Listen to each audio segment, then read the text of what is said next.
नमस्कार, मी रुचिता. ॲग्रोनमध्ये आपल्या सर्वांचं स्वागत. आपण आजच्या ॲग्रोन शेत मार्केट पॉडकास्टमधून महत्त्वाच्या 5 शेतीमाल बाजाराचा आढावा घेणार आहोत. आज आपण सोयाबीन, कापूस, कांदा, टोमॅटो आणि डाळिंब बाजाराची माहिती घेणार आहोत. सोयाबीनच्या दरात आज काहीशी सुधारणा दिसून आली. सोयाबीनचे प्रक्रिया प्लांट्सचे भाव प्रति क्विंटल 4,700 ते 4,750 रुपयांच्या दरम्यान होते. खुल्या बाजारातील सोयाबीनची आवक कायम आहे, तर हमी भावाने सोयाबीन खरेदीही वेग घेतीये. आतापर्यंत राज्यात 95,000 टन सोयाबीनची खरेदी झाली. हमी भावाने सोयाबीन विक्रीसाठी अनेक शेतकरी थांबलेले आहेत, तर पुढील काही दिवसांमध्ये बाजारातील सोयाबीनची आवक कमी होईल, असा अंदाज सोयाबीन बाजारातील अभ्यासकांनी व्यक्त केलाय. देशातील बाजारात कापसाची आवक चांगली सुरू आहे. नुकतेच कॉटन असोसिएशन ऑफ इंडियाने देशातील कापूस उत्पादनाचा अंदाज काहीसा वाढवला. बाजारातील अवकेत चांगल्या मालाचे प्रमाणही जास्त आहे. सीसीआयची खरेदीही वाढतीये, याचा बाजाराला आधार आहे. मात्र दुसरीकडे आयातही सुरू आहे. या कारणाने बाजारात कापूस 7,000 ते 7,400 रुपयांनी विकला जातोय.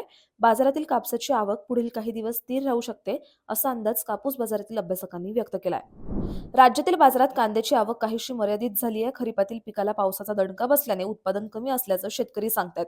दुसरीकडे बांगलादेश आणि श्रीलंकेला निर्यातीचा आधार बाजाराला मिळतोय. सध्या बाजारात कांद्याचा सरासरी भाव 1,500 ते 1,600 रुपये क्विंटलच्या दरम्यान आहे, तर कमाल भाव 1,800 ते 2,000 वर पोहोचलाय. पुढील काळात कांद्याची आवक स्थिरावण्याची शक्यता आहे, त्यामुळे कांद्याच्या दराला आधार मिळू शकतो, असा अंदाज कांदा बाजारातील अभ्यासकांनी सांगितलाय.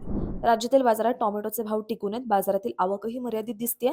सध्या राज्यातील पुणे, नारायणगाव, पिंपळगाव, वसवंत, मुंबई, नागपूर जिल्ह्यात आवक काहीशी अधिक दिसतीये, मात्र सरासरीपेक्षा कमीच आहे. इतर बाजारातही काही प्रमाणात टोमॅटो येत आहेत, त्यामुळे दर टिकून आहेत.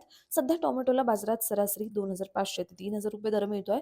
टोमॅटोचे दर पुढील काही आठवडे टिकून राहू शकतात, असा अंदाज टोमॅटो बाजारातील व्यापारी आणि जाणकार शेतकरी व्यक्त करतायत. राज्यातील बाजारात डाळिंबाचे भाव तेजीतच आहेत. सध्या बाजारातील आवक खूपच आहे. तसंच बदलत्या वातावरणाचा डाळिंब पिकाला फटका बसतोय. बाजारात येणाऱ्या मालात गुणवत्तापूर्ण मालाचं प्रमाण कमी आहे, त्यामुळे सरासरी 8,000 ते 10,000 रुपये दर मिळतोय. डाळिंबाची सध्या मुंबई, पुणे, सांगोला, सांगली, नागपूर जिल्ह्यात आवक काहीशी अधिक आहे. इतर बाजारांमधील आवक कमीच आहे. पुढील काळातही डाळिंबाची आवक मर्यादित राहून दर टिकून राहू शकतात, असा अंदाज डाळिंब बाजारातील अभ्यासक व्यक्त करतायत. दररोज संध्याकाळी 5 वाजता आपण 5 महत्त्वाच्या शेतीमाल बाजाराचा आढावा घेत असतो. त्यामुळे ॲग्रोवनला सबस्क्राईब आणि फॉलो करायला विसरू नका.